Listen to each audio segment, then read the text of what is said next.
Hello दोस्तों, ये है होंडा की CB125 हॉर्नेट। आज हम बात करेंगे कंपनी ने इसके अंदर जो डिस्प्ले दे रखी है उसके अंदर क्या क्या फंक्शन दे रखे हैं।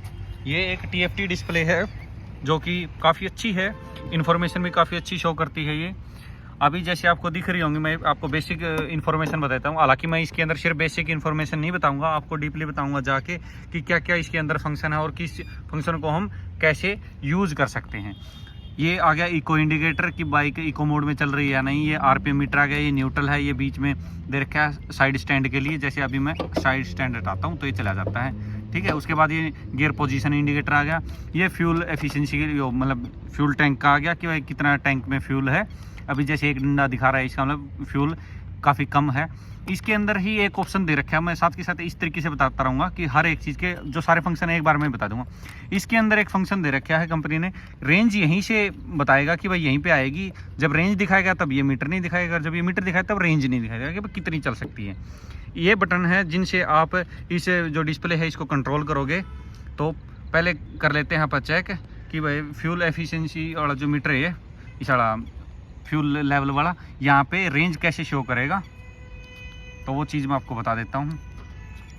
यहाँ से अगर हम जाएंगे तो फ्यूल और रेंज दो ऑप्शन है। जैसे ही मैं रेंज वाला ऑप्शन पे जाऊँगा तो यहाँ पे 227 लिखा आ गया, यानी बाइक के अंदर जो फ्यूल है उसमें 227 किलोमीटर चल सकती है।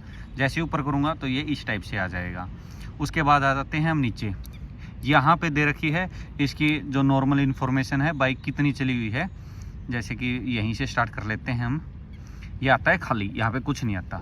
उसके बाद आता है टोटल कितनी चली हुई है बाइक। उसके बाद एक बार और दबाते हैं तो इंस्टेंट फ्यूल इकोनॉमी क्या दे रही है, 0 से लेकर 80 के बीच में जो भी एवरेज दे रही होती है वो दिखाता रहता है। फिर आगे ये ट्रिप ए, फिर उसके बाद ट्रिप ए के अंदर इसने जैसे कि 216 किलोमीटर, 216 किलोमीटर चलने में कितना फ्यूल लिया है, यानी 3.5 लीटर तेल यूज़ किया है इसने। उसके बाद कितनी एवरेज दी है, 61.2 की एवरेज दी है। ये आ गई ट्रिप बी, सेम चीज़ ट्रिप बी के अंदर आ गई यही।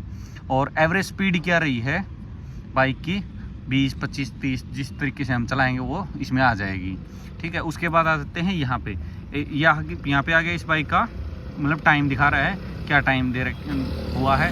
ये ABS का स्विच आ गया और ये आ गया न्यूट्रल का स्विच, बाइक न्यूट्रल है। और यहाँ पे आती है इसमें इंजन की बत्ती, अगर इंजन में कोई फॉल्ट आता है तो वो बत्ती यहाँ पे शो करेगी। मैं आपको एक बार दिखा देता हूँ, जैसे ये शो कर रही है अभी।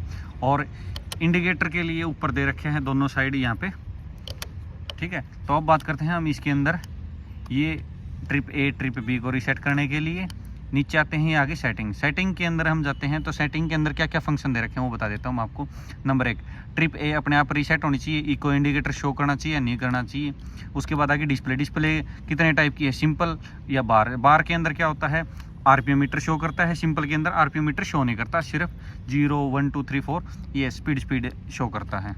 उसके बाद ब्राइटनेस कितनी रखनी है अपने को, ये हम मैनुअली इसको कर सकते हैं। अगर आप चाहते हो कि ऑटोमेटिकली हो जाए तो ऑटो पे कर सकते हैं, क्योंकि नॉर्मली क्या होता है जब अंधेरा होता है तो उस टाइम पे अपने को ज़्यादा ब्राइटनेस की ज़रूरत नहीं होती, तो ऑटो पे होते हैं तो ये अपने आप उसको ब्राइटनेस को कम कर देता है। ये आगे थीम में 2 ऑप्शन है, डार्क और लाइट। जैसे अभी ये जो एरिया है ये वाइट है और ये एरिया है ब्लैक है। डार्क में क्या हो जाएगा, ये उल्टा हो जाएगा, ये एरिया ब्लैक हो जाएगा, ये एरिया वाइट हो जाएगा। इसमें और कुछ नहीं है। फेवरेट इन्फॉर्मेशन, यानी अपने को क्या क्या इन्फॉर्मेशन चाहिए मेन डिस्प्ले पे, ये सभी की सभी मैंने आपको दिखाया था, trip A B C D जो भी थी वो सारी। उसके बाद आ जाते हैं हम जनरल सेटिंग पे। जनरल में आ जाता है टाइम को कैसे सेट कर सकते हैं, वो चीज़ें होगी यहाँ पे।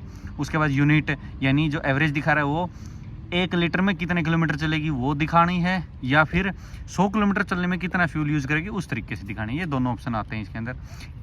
इसका मतलब हो गया रीसेट डिफ़ॉल्ट का, मतलब हो गया रिस्टोर डिफ़ॉल्ट का, कि हमने जो भी सेटिंग में छेड़खानी की है वो सारी जब कंपनी से आई थी सेम वैसी हो जाए, ये उस चीज़ के लिए।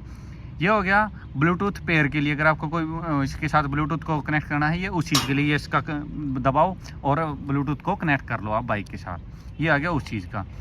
उसके बाद आते हैं सर्विस, ये सर्विस मेंटेनेंस वगैरह सारी चीज़ें शो कर देगा यहाँ पे, ऑयल चेंज वगैरह, बैटरी इन्फॉर्मेशन सारी चीज़ें होगी। हालाँकि ये कुछ ज़्यादा काम की नहीं है अपने। और आ गया सिस्टम इन्फॉर्मेशन, कौन सा सॉफ्टवेयर यूज़ कर रखा है, कौन सा हार्डवेयर है, वो सारी चीज़ें इसमें शो करता है। ये भी अपने कोई काम की नहीं है। तो नॉर्मल इन्फॉर्मेशन इसके अंदर यही आती हैं। अभी दिखाते हैं हम आपको, जब हम इस बाइक को फ़ोन के साथ अटैच करते हैं ना ब्लूटूथ के साथ, तब क्या क्या इन्फॉर्मेशन शो होती है, अब वो दिखाते हैं।